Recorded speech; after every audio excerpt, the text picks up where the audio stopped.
All right, welcome back to the Built on Air podcast after a month and a week. We're off an extra week, so thanks for being patient with us.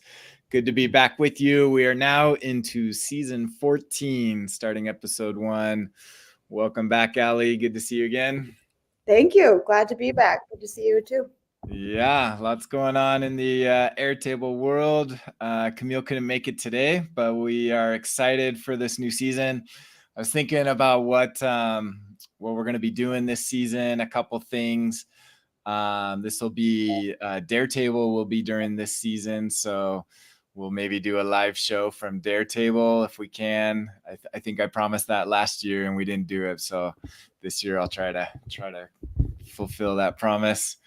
Do a live show, meet lots of you. Hopefully, we'll be out there, and hopefully, we'll meet some new people. And would love to have you on the show as well. So, other stuff. I think we're gonna plan. There's a lot going on. Actually, today we'll be talking about some ChatGPT stuff. I think we're gonna have an episode focused entirely on ChatGPT and Airtable. So that'll be exciting. We'll announce probably a new sponsor this season. We're in the works with a new sponsor and not quite ready to announce that yet, but I think this season we'll be bringing on a new sponsor, so that'll be good. So yeah, lots of exciting stuff going on in the Built on Air world, and always good to be back with you. Hopefully everybody enjoyed your month break from us, caught up on all our old episodes, and ready to begin a new season. So let me walk through what we're going to be doing today. We always start off with our round the bases, getting you caught up on what's new in the Airtable communities. Then we'll spotlight OnToAir, our primary sponsor. Then Allie's going to go through how to use formulas to drive your single select fields. And then I'm going to be talking about API keys and understanding all the difference between API tokens and keys, and very confusing stuff going on. Help you decipher the changes that have happened there. Then a quick shout out to our community. Then we'll end with an app highlight, an extension, TaskRobin that's in the marketplace. So we'll check that out to end it. All right. Let's see. So we've been off a month, so lots of new stuff going on. Let's start with the features. So Airtable released quite a few features since we last met. Probably some of the bigger ones came from the new interface design features that launched March 1st. So right after we ended. And so yeah, new page layouts. What else we got? Side sheet, that's a cool one. Yeah. Reusable record detail. Default values in interfaces. They also, I don't know if I have it here, they also added default values to single selects. No. Is it in multi-select, the default multi-select? I so rarely use multi-select fields. I don't even know. Let me see quickly. Yeah, we'll check that. It does not look like it. Okay, just single select. So yeah, so default values, but in interface forms, you can get those. Let's see. Quicker access to schema changes. Gotta see what else. Templates. Yeah. So yeah, they did announce, I don't know if I have it here, but you can now edit your fields directly in interfaces, so you can make changes to the field configuration, so you don't have to jump back to the data. Thoughts on any of these changes? What's your favorite? My favorite's probably the side sheet option for the record detail layouts. I'm finding that really, really nice and handy. I think it just looks really sleek and clean. I wish I were a bigger fan of the new page layouts. I was just saying to Dan before we went live here, it bothers me how inconsistent it is across the different layouts, because if you start off with a list view layout or a gallery view, I love that you can you can let the user filter or change, like filter, sort, and then they can even change what the layout is that they're looking at. Really, really cool stuff that I wish were available when you drag a list layout or a list element rather into a different layout, which is not available right now. And you can't actually even drag any other elements onto the page if you go with one of these new layouts, which is annoying as well. Yeah. Yeah. So enough to get you excited, but maybe not get you all the way there that you would hope to. So hopefully there's still iterations coming. Hopefully. I would think that they're going to make it consistent across the board. It seems kind of halfway done at this point. I also love the ability to add a new record right from that screen, which is nice. That's good right there. Yeah. Yeah. Yeah. And I can't remember when everything came out, but like the ability to add these like tab filters. I can't remember if that's part of this upgrade or if that was previous. I think it was part of that. Yeah. Yeah. That's a big one. I know we use that quite a bit. So that's really nice. I think we talked about that before. So that might have came up previous. Yeah, the side sheet. I don't know if I have one handy to show, but basically, yeah, you can click on a record and it comes from the right side, and so you can see the record details instead of like a pop-up modal. So that's pretty slick.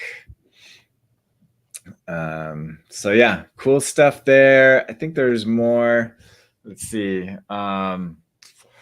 This was one, I believe somebody posted this from the BuiltOnAir Slack community, talking about different interface designer permission dependencies.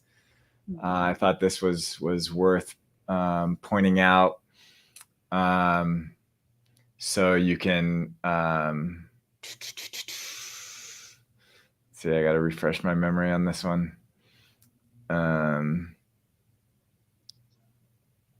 Yeah, I haven't noticed any differences amongst dependencies and sharing things. Feels like they just kind of move the options around, like where you can access them. But gotcha. Yeah, it might have been. I think what happened, now that I remember, I think somebody pointed this out and was asking if this was new, but then I think there might have been feedback that it hasn't changed, and so it's just new to the person that pointed it out. So there may not be anything there. I can't wait for the day where we have conditional visibility entirely on interfaces. Yeah, right. Yeah, there is, like, if you're using a collaborator field or user field, but you have to do that for everybody. So that's where it's frustrating. Yeah. If you can make it a different type of conditional is needed. So yeah, that might have been what it was talking about as well. But you can do more permissions in interfaces than you can at the data grid level. Right. So it definitely is a step in the right direction. Absolutely. All right. Okay, here's another one that it's been in beta for a while, so I had seen it previously, but now it's live. Record templates. Have you played with record templates? I did when it was in the beta, and I never really found a use case for it. I suppose, like, maybe it could be nice from an interface if you're like, you have a form to open up, create new project, and it sets the status to new automatically or something. But at least when it was in beta, and I have to say I haven't played with it since they released it widely, but there was no way to dynamically set anything. So it just didn't really feel useful.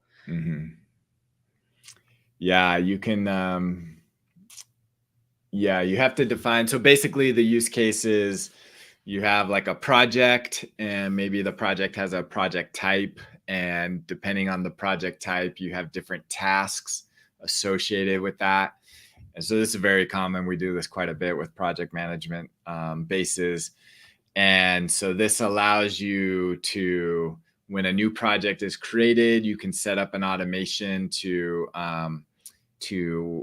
basically create new tasks based on that that template type.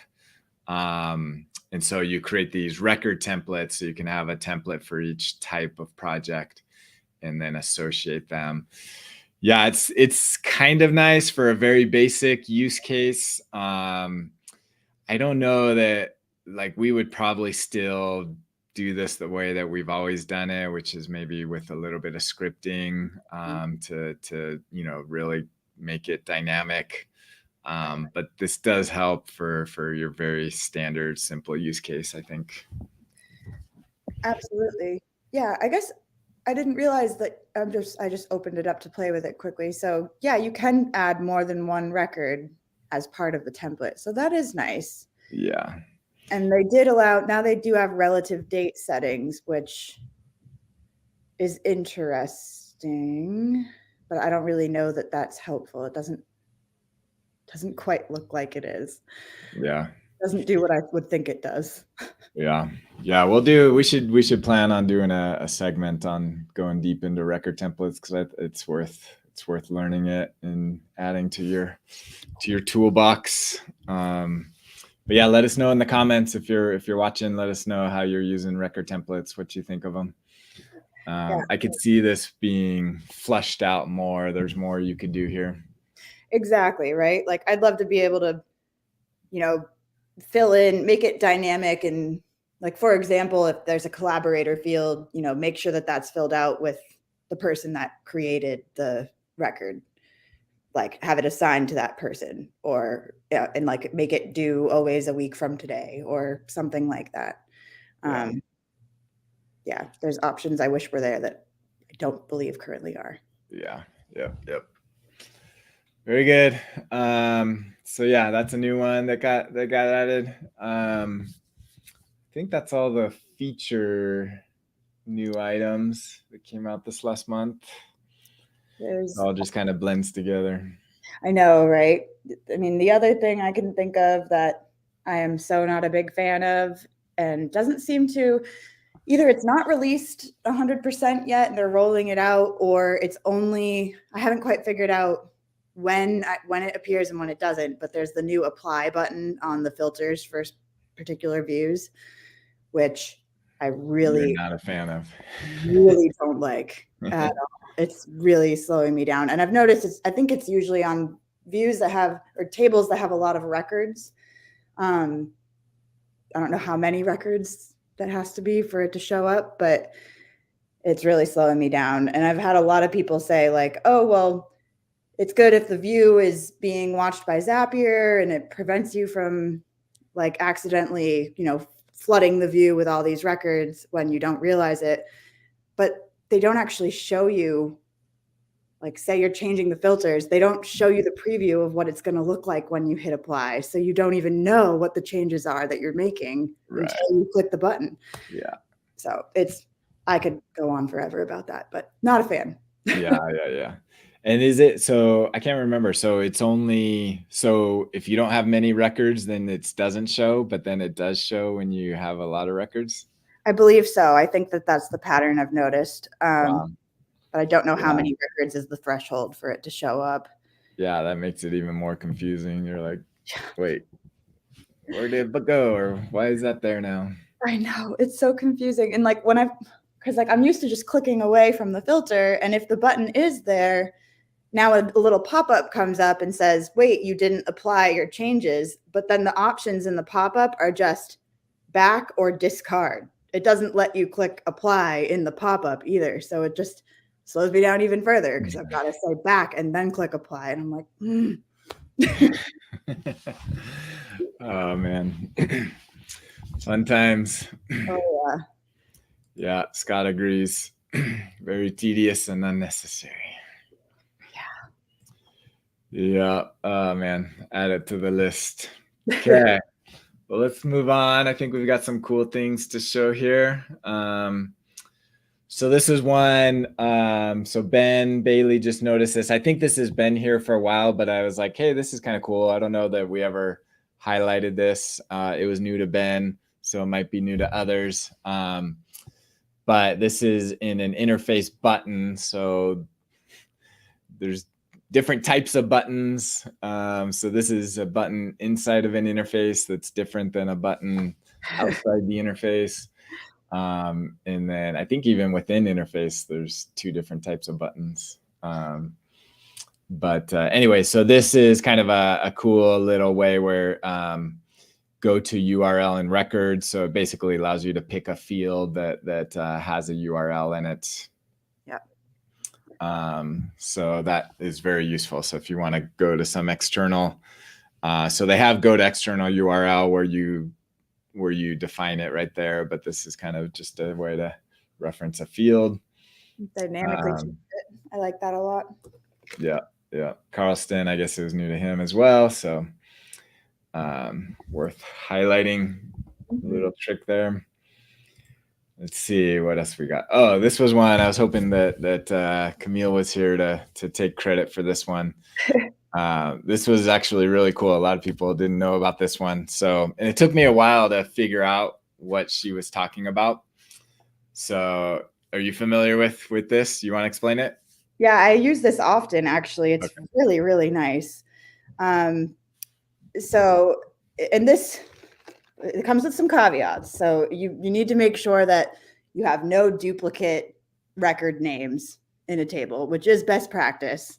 But say you are syncing a table. When you sync a table or a view into another base, you then can change the field type of any of those synced fields that are in the synced view or table into the synced base. And so if you've got, say, 2 tables from the same source into the other base, and you want to make sure that they stay linked together, and you can know for sure that they're not, that you have no duplicate names and everything's going to line up properly, you can just change the field type to a linked record and link it to that table. And the changes will flow through, and you don't have to use an automation to keep that linked record field in sync, which is really, really nice. Yeah. Because by default, when you create a sync table, all of the fields in the destination they're long text now, right? I think they're all like long text. I don't think they used to all be long text. I think somewhere they changed that, but you can still go into the destination base and then change the fields to be specific. And so, yeah, so if you just change the field, so you just do it once, and then after that, every time it syncs over, as long as the name match, it will link it. And if the name doesn't match, it will actually, I think it'll create a new record in the link table, a new, so you might have some orphaned records in the link table if your names don't match. Right. I typically like to use the record ID to make sure that things sync up, just because you don't, and this doesn't require an automation. But I have noticed, like, say you sync out a table to a different base and you're doing stuff in that other base and you want to sync that back into your source base as a second table, you can use the record ID to link it back up to the original record as well in the same method. That's really confusing to say out loud. Yeah. I could demo it. But yeah, this is a really, really great tool that I've been using more and more often. Yeah. Because the other workaround, does it work if, let's say you're syncing 2 tables over that are linked? Yep. It will also work if you do that, if both tables on the destination are synced tables. Exactly. That's what I'm talking about. As long as you don't have like duplicate record names, because then you can't be sure that it's going to pick the right. Yeah. Yep. So you must have unique primary keys. Yep. And then, so it works both ways. Yeah. So even if both tables are synced, or if your destination just wants to have an independent table, right? It works as well in that case. So this saves, usually, like, I've done it where you just set up an automation to like copy it and to create the link. But this saves that automation. What I have noticed, which is kind of interesting, is if you do use this method, and then you know how normally when you right click on a linked record field, it gives you the add lookup fields option. Mm-hmm. In this case, when you change the field type to a linked record type, it does not give you that option. When you right click, it doesn't show you the add lookup fields, but you can still, if you go create a new field, make it a type of lookup, you can still choose that as your linked field. That's interesting. Yeah. Yeah. Okay. Well, if this was confusing, we'll have Camille do a segment on it and showcase this in a future episode. Mm-hmm. All right, moving on. Let's go to the popular table forums. If you haven't joined table forums, definitely check it out. It's growing and lots of interaction happening there. Looks like we just lost Allie. Hopefully she comes back. This time it's not my computer internet. So it looks like Allie's having internet issues. There she is. Somehow my browser just like hit the back button. I don't even know. I apologize. No worries. You're back. All right. So just kind of giving a shout out to table forums and Scott and Kavan and everybody that's active over there. Appreciate it. Lots of cool conversations. So I was going to showcase a couple show and tells from there. This is a really good tutorial from Kavan on how to convert a script from scripting extension to an automation script. There are differences. There are things you can do in one and not in the other. I know I get this quite a bit. I've got a script out there that people are always asking, how do I run this in an automation? And so I'm gonna send people to this article to understand how to move it over. But so yeah, shout out to Kavan for this good tutorial on what you have to do and what the differences are between the two environments and how to move from one to the other. Mm-hmm. Very useful if you're scripting. Yeah, this was a good conversation on interfaces. So just kind of a question from a consultant, Rupert, asking about working with interfaces. There's some good conversation here about kind of the pros and cons. Like everybody's asking for it, but I think like what you were saying, like there's all these like little things where you're like, it's frustrating. So if you find yourself similarly like struggling with interfaces, this is a good thread. Yeah, I think there's some good commentary in here. Absolutely. Yeah, I think it's just, overall, I think the general consensus is there's a lot there, but just kind of like that last 10, 20% that just still is frustrating with them. Yeah. I saw there was a sentence I just saw up on, I think maybe it was Bill's post that said they tolerate weak features, which I have to agree with. Yeah. So good back and forth, Kavan. If you ever see a conversation between Bill and Kavan, that's worth reading. It's I enjoy their back and forth. I think they like to poke at each other a little bit. So yeah, good conversation on interfaces and how maybe you can help them or use them more effectively. All right, the last segment there, I've got 4 just kind of shout outs. And like I mentioned at the beginning of the show, we're going to do a deep dive later this season into ChatGPT, but this last month, it's starting to show up everywhere.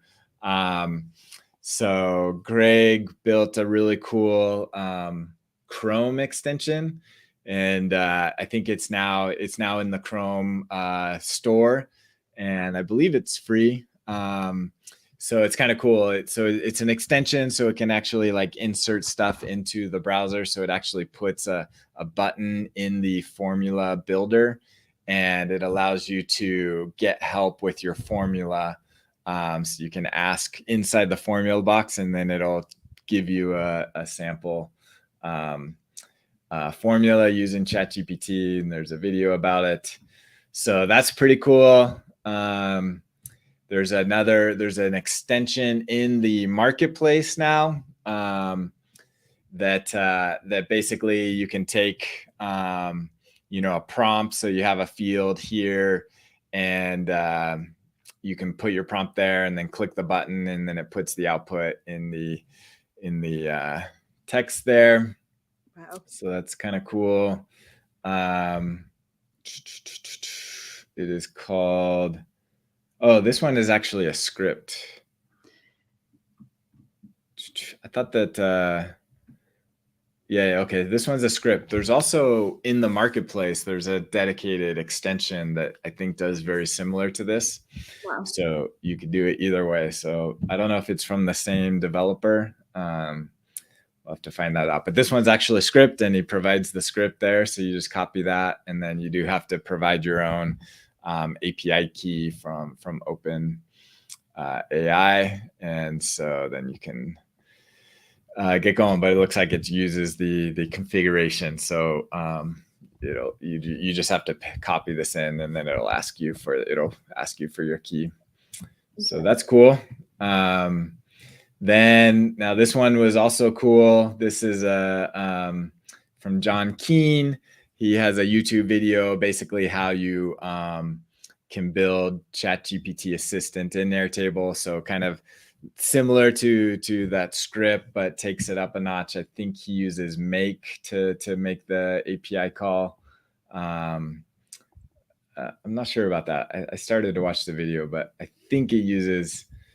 I think the API call, maybe it's directly, maybe it is using a script to make the call, but a very detailed tutorial if you want to incorporate ChatGPT into your Airtable and create a copilot in there.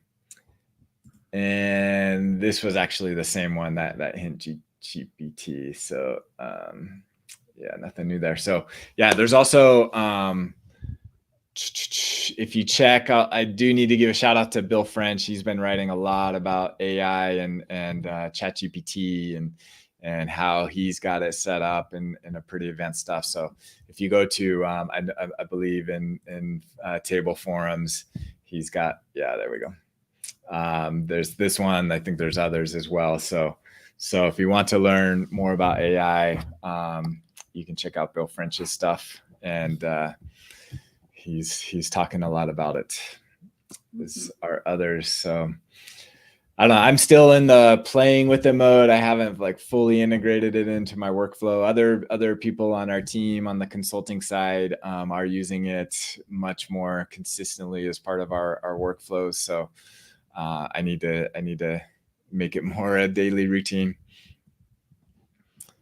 I don't know how much you're using it. You still in play mode, or is it? Still in play mode. I don't really use it much for like my day-to-day work using Airtable, but I saw somebody the other day had a good use case for it where they actually fed it a formula and asked it to describe it, and then were able to use that as their field description, which I thought was really cool. Yeah. But other than that, I mean, you got to be really careful because ChatGPT does just make stuff up when it doesn't, when it feels like it. So yeah, it is tricky. Yeah, so yeah, you got to be careful with it. So all right, I think that's a wrap up of Round the Bases and what's going on there. If we missed anything, it's very likely we missed a major feature release. It all kind of blends together, so feel free to hit us up, let us know, and we'll keep you up to date going forward. It's easier when we're on a weekly basis. There's easier to keep our eyes on it. Okay, shout out to OnToAir, our primary sponsor. It's an all-in-one toolkit to run your business on Airtable. If your business depends on Airtable, then you definitely need to check out OnToAir and the suite of apps that we have. I'm going to give a quick update on our forms. We're getting close to, we're still in a private beta, although we have many people using it in production and getting really good success. For today, I wanted to highlight, and Scott, I know, is watching. This is thanks to Scott. We just made a change, and I don't even know if Scott knows this. I forgot to update him that this change went live. But we now, I want to get feedback. So this is kind of a feedback session on how people would expect a form solution to work. So when dealing with linked records, one of the challenges that we faced, and we just changed the behavior over the weekend, is how to deal with creating new linked records, updating existing records, and when that link takes place. So the behavior of how OnToAir works is you can use the same form to either create a new record or edit an existing record. And this makes it easy to, that's not good. All right, found a bug. It's always good. And so we changed the behavior of, it used to be when you create, if you're creating a linked record, so like a child record, you would create that record and it actually would save in Airtable, but it wouldn't be linked to the parent until you saved the parent. Right. So that linking didn't happen until you save the top level form here. And so based on feedback, especially from Scott, heard him loud and clear, we changed that, and other people also expressed this. So now when you create a new record, a new child record, it will automatically link to the parent record if you're editing an existing record. If you're creating a new record, then there's nothing to link to until that parent record is created. And so it's kind of confusing. We're working on documentation to explain this better, but I want to get people's feedback, because there's other scenarios where, because the difference between a form solution like ours and creating a new record in Airtable is, in Airtable, you always create that parent first. So that parent always exists. Whereas if you're outside of Airtable, that parent doesn't exist until you hit save. And so the behavior is a little bit different than how it works inside of Airtable. We want to get this right. We're deciding if we make it configurable or just kind of set in stone what the behavior is and educate the clients. Because there's other differences. If you're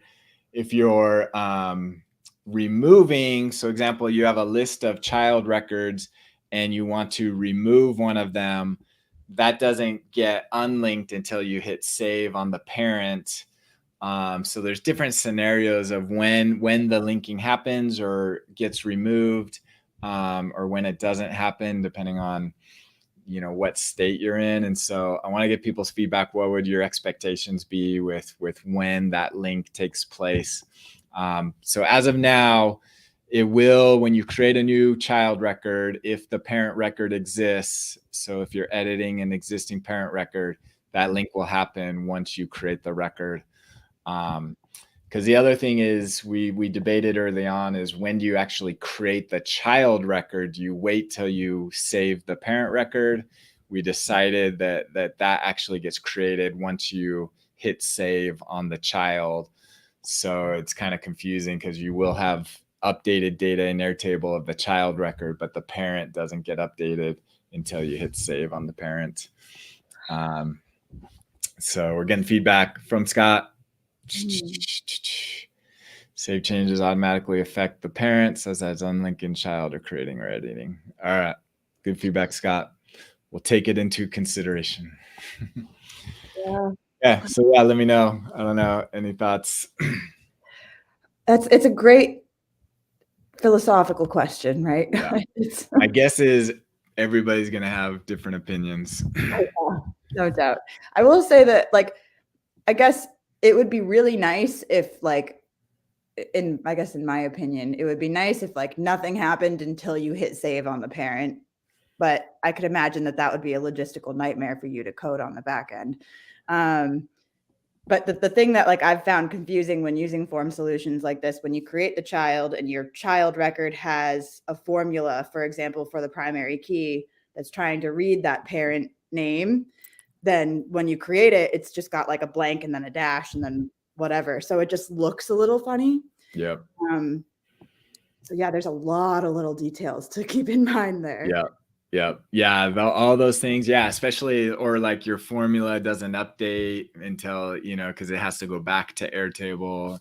So we solved that by creating our own formula field. And this was actually something else that just went live this weekend. Now a child table or a child record can actually reference a record from the parent.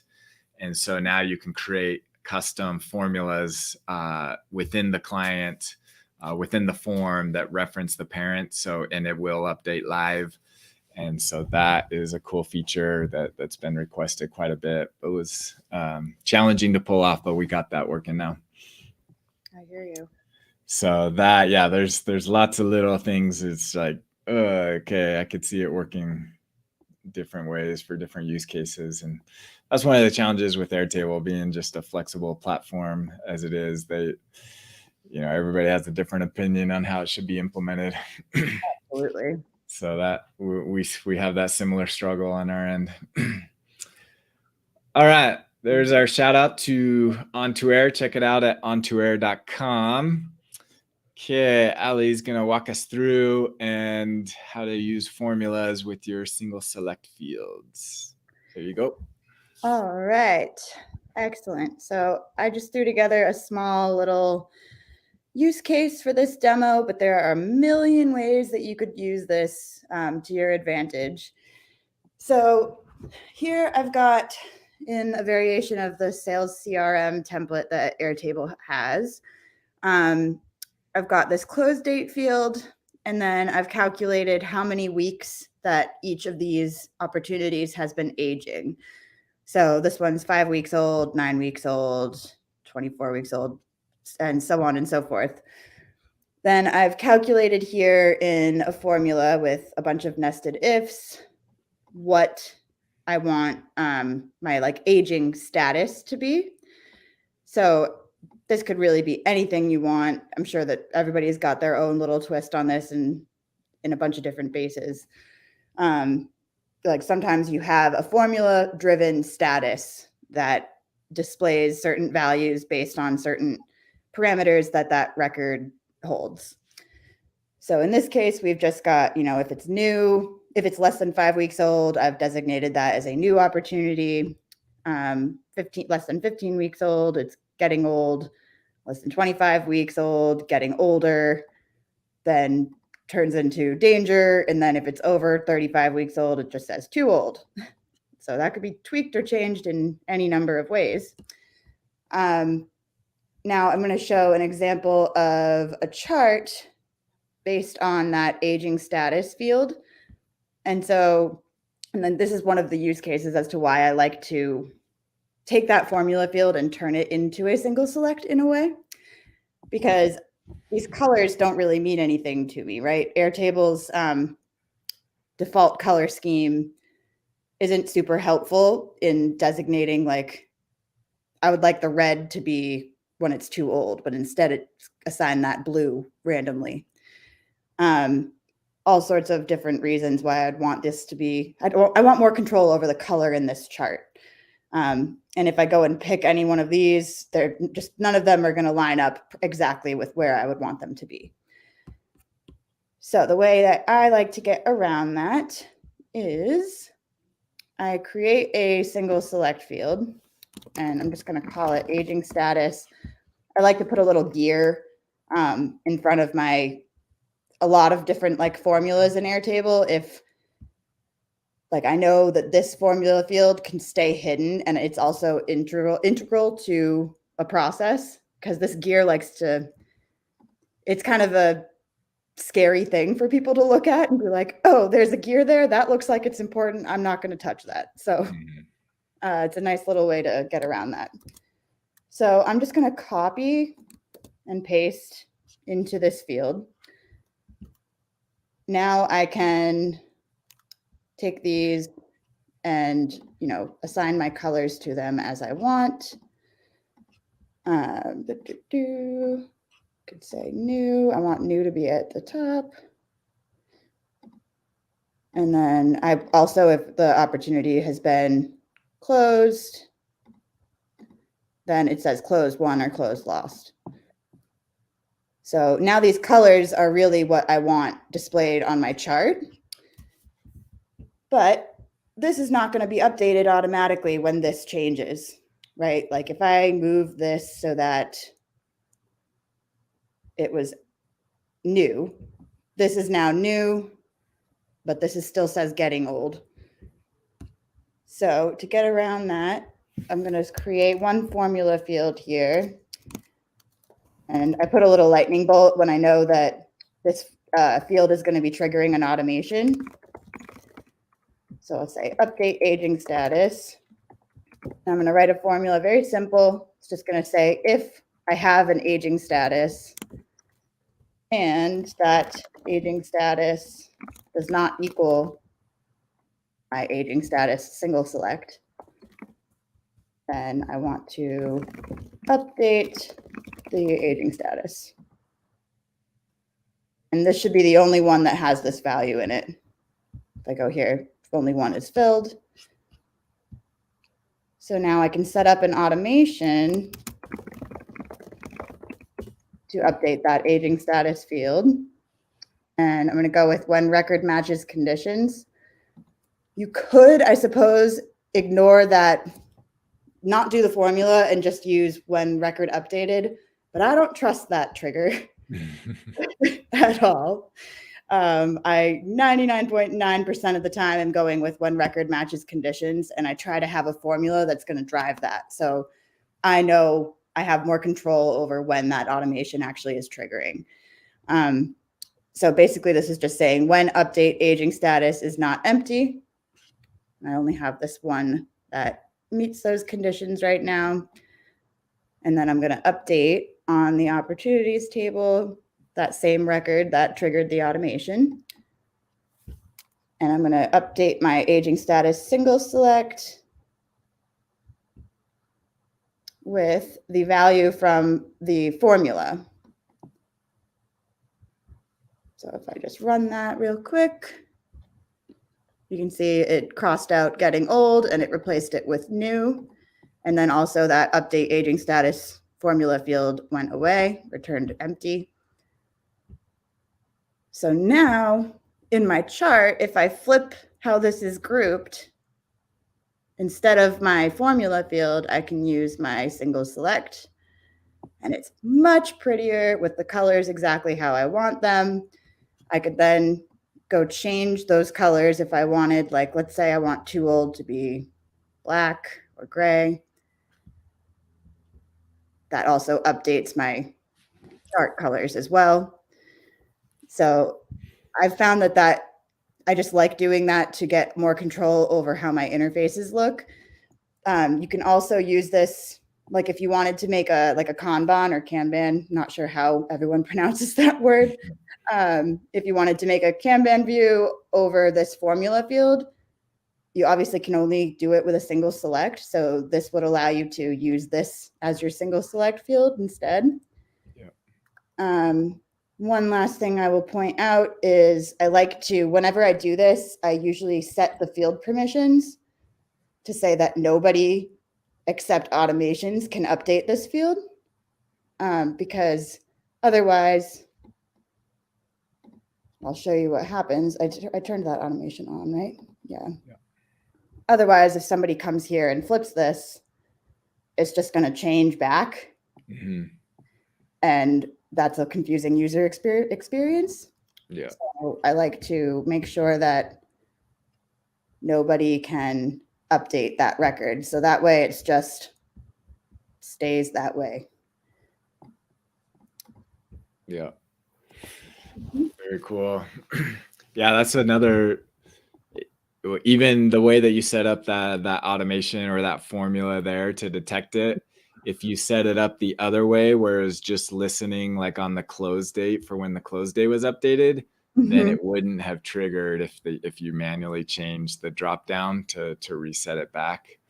So that's another benefit of setting it up the way you did. But yeah, putting that permission on there, that's nice.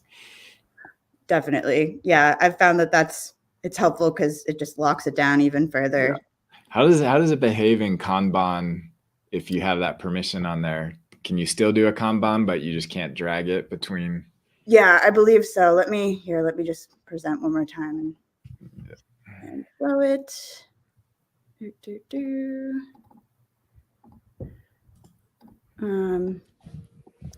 So now if I use Kanban.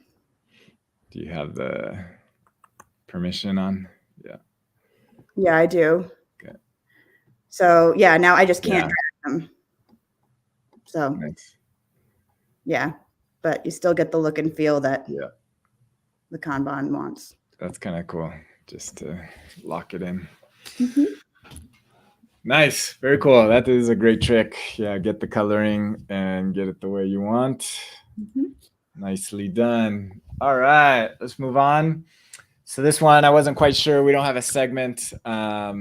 Actually, before I do that, quick shout out from Alex. Very cool. I've been using Formula to update the drop-down field, but I was using the when record change automation. I've seen it not work only a couple times.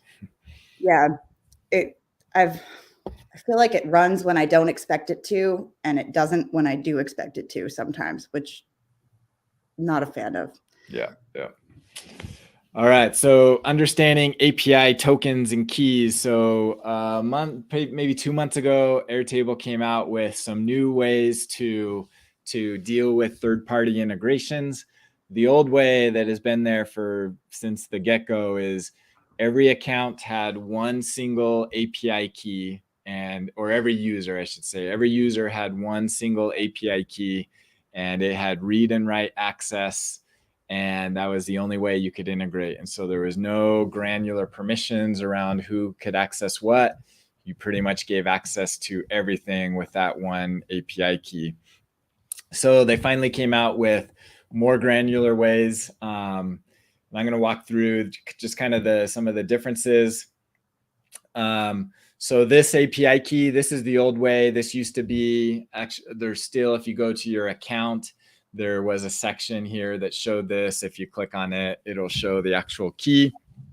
And they have now a big notice here that this will be ending at the end of January 2024. So if you've integrated anything with Airtable, you've likely come to this, copied your API key, inserted it into the third-party tool. That you need to, once the tool has been upgraded and supports different methods, you'll need to upgrade that by the end of basically this year. My understanding, I think Scott mentioned that Make requires you to create new connections using the new approaches. And so you have to basically go through every automation that you have set up and update them. I don't know if you've gone through that process. Not yet. Not yet. Zapier doesn't even let you use the tokens yet. Oh, really? Or OAuth? They haven't implemented OAuth? Not that I've seen. It only accepts an API key currently. Yeah. Okay.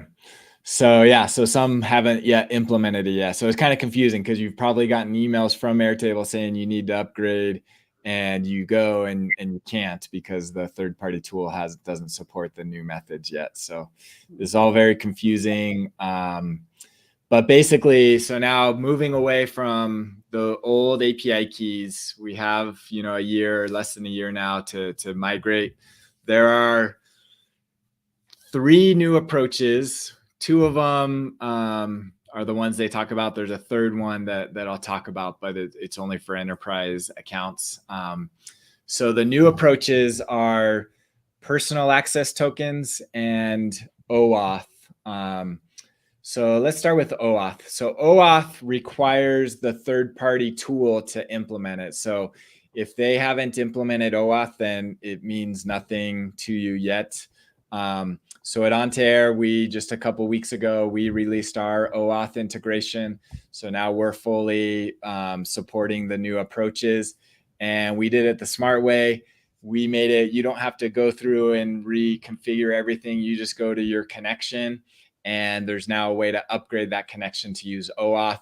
And then anything that was already using that connection now uses the OAuth. So it's just one place that you need to update. And then if you have lots of backups or forms configured, you don't have to go to each one to update them. So hopefully that is helpful. But so OAuth, the third party, basically sets up a gateway. You've likely seen this with Google or Twitter or anything. It comes up with a pop-up that says, do you give permission to this third party tool to get access to it? And you give them permission.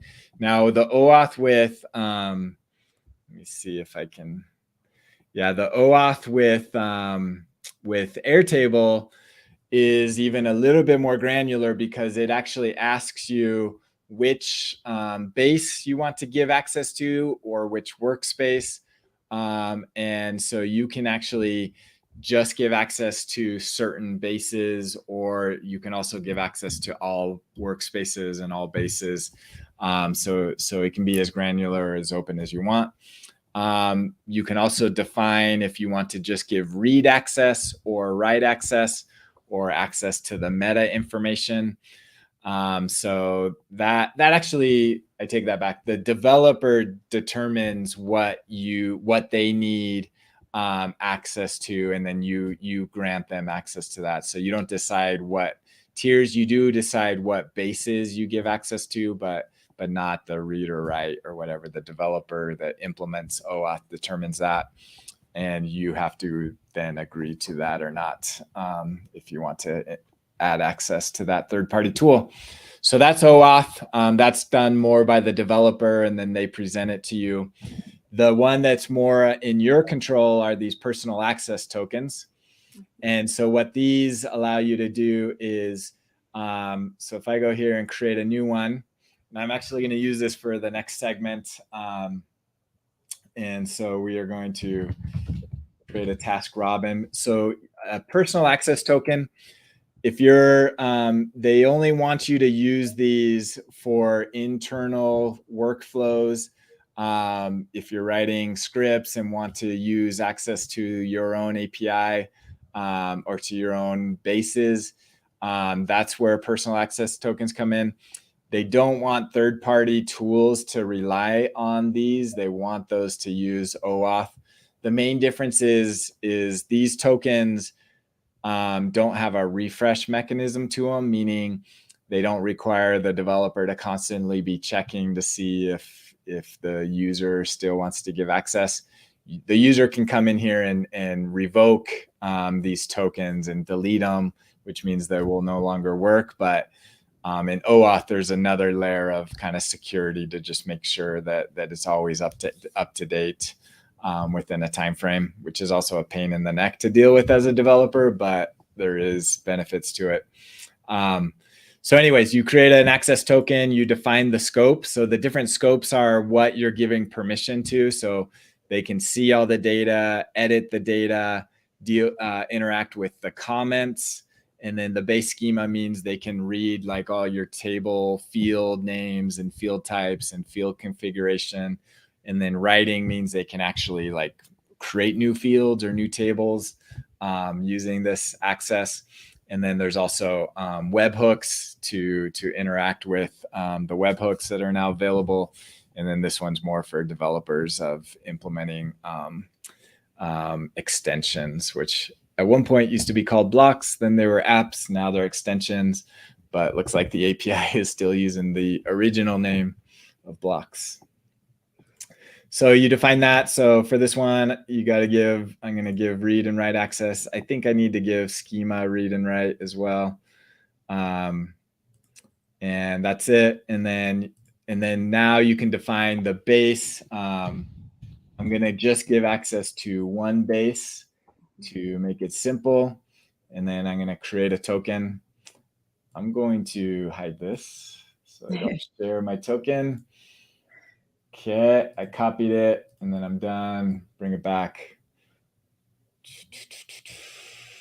All right. And so now I created this new token. It will actually, it popped up. I pulled it over to another screen. And actually it looks like it shows partial, but this is not the full one. So if you try this, this won't work. But yeah, so now I have a token copied and so I can use it.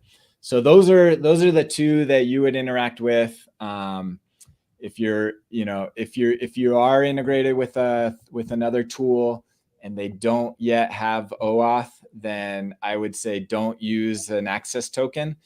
An access token wouldn't work. Some it might work. It depends on how they implemented the tokens originally. But they're going to have to implement OAuth by the end of the year. Like Zapier, I probably, if you update it with access tokens, you're going to have to update it again once they implement OAuth. So that's fine if you want to do it twice, or if you want to wait till they have OAuth implemented, you could do that. There is one other type of token that's only for enterprise level, and it's called a service token. And it kind of works very similar to these personal access tokens. The difference is a personal access token by its name is tied to a person. So this is tied to the user that created the token. So anything that this token does to like update a record, it will, if you look at like the last modified by, it'll be tied to the user that created that token. A service token that's only available at enterprise is not associated with any user, and so it can kind of be this universal token that is updating it, similar to when like automations update records. It shows that it was created by an automation. It will show, I believe, that it was created by a service key or a service token, and maybe give the name of it. I can't remember. I've used it once with an enterprise client. I don't know if you know that, how it shows up. I haven't played with it yet, so I'm not sure. But yeah, I think you name it just like you name these Turco tokens, and it'll say it was updated by that service token. So it's not tied to any individual user, which is beneficial. And if you're at a company where people are coming and going, you don't want, when you have to remove that person, if you have automations using that token, their personal token, they'll break once they get removed. And so a service token lives, forever beyond any individual user. So, so there's definitely benefits to using service tokens if you're at the enterprise level. That's a big benefit to it. So that is understanding the API keys, and we'll move on here. Got just a few minutes, and just a quick shout out to join the BuiltOnAir community. Our goal is to get to 1,000 YouTube subscribers by the end of the year. We're in the 700 range, so please subscribe to our YouTube channel and join our community if you're not already in there. BuiltOnAir.com/join. This year, I think we do have some big plans coming for BuiltOnAir, so we'll be announcing some updates in the future. Finally, an app a day, TaskRobin. So no association with TaskRobin. Use at your own risk. I have only seen this posted. The developers posted in the forums, but I have not spoken or talked to this developer. So use at your own risk. But it is a cool functionality, so I thought it was worth showcasing how it works. And so basically you go to the marketplace. By the way, when I went to install this, I noticed there are a lot of new extensions in the last 6 weeks. Wow. So Airtable is getting more active at approving extensions. So that's good to see. Hopefully that continues and they implement extensions. Airtable, you need extensions inside of interfaces, please. Absolutely. Yeah. That will be when extensions really become popular. I want pivot tables. Yeah. So what TaskRobin does is it sets up an email address that on TaskRobin, so it does integrate, so it does go through them. They kind of act as a proxy, but basically you can send any email to the address that you configure here at taskrobin.io, and it will actually like save that email into your table that gets created here. And so I haven't actually walked through all of this, so we're going to do this live. This will be an unboxing. So I'll use my Dan at openside.com. And then let's use BuiltOnAir. So I'm going to so it's going to create a BuiltOnAir at taskrobin.io. And let me move this. I'm going to enter the API key that I just created. So bad news. Doesn't take the token. They don't support the access token. So I pasted in my API key, my access token, and it tells me it's in the wrong format. So they still use the old API key format. So let me grab that real quick. Actually, I'm logged in with a user that I'm not comfortable giving. So we're just going to walk through it, how it works. But basically, let me bring it back in. So basically how this works is you set it all up, and then you can send anything. You could set up email rules in your, oops. Yeah, we can't see your screen. Yeah, I gotta add it back into my tab. There we go. Perfect. So once you set it up, as long as you're emailing it from here, you could set up like auto forward rules and then just forward it into this email address. Then this application will automatically save it. So this is really cool for automating, just any kind of email ingestion into Airtable. You can do this with Zapier and Make as well. They have that functionality. Maybe even more advanced, where like I know Zapier has a email parser that can parse it out, and then you could put specific fields based off of your email. I use this on the consulting side for leads. I think you probably do as well. And I extract out. I do it through a script, so I actually have like regex and extract out from the body of the email and then update fields. And you could do that with this as well. The benefit, like this is actually kind of good because it gets the email into Airtable, and then once it's in Airtable, then you can write a script to extract from there, which is actually what I do as well. But I use Zapier for getting it into Airtable. Right. So, but it's cool. Nice app. This functionality, I thought Airtable announced a feature. It was like email syncing. Yeah. And I was hoping it was this functionality, and maybe someday they will. It's not quite this. It's more of sending in like a CSV attachment that then gets synced. This is what I was hoping for, but yeah, so this is a cool app. Check it out, taskrobin.io. And I believe they support other platforms as well besides Airtable. And is this free? I think they have a free tier for just a few emails, and then it's paid for any kind of serious usage. Of course. Yep. So, but yeah, check out the extensions, and maybe we'll explore some of these others. If there's one you want us to explore, always open to digging into these. So that concludes today's show. Thank you all. Excited to be with you for another season. We'll be back. We have a guest joining us next week, so be sure to catch us next time. We'll see you then. Okay, thank you. Bye. Bye.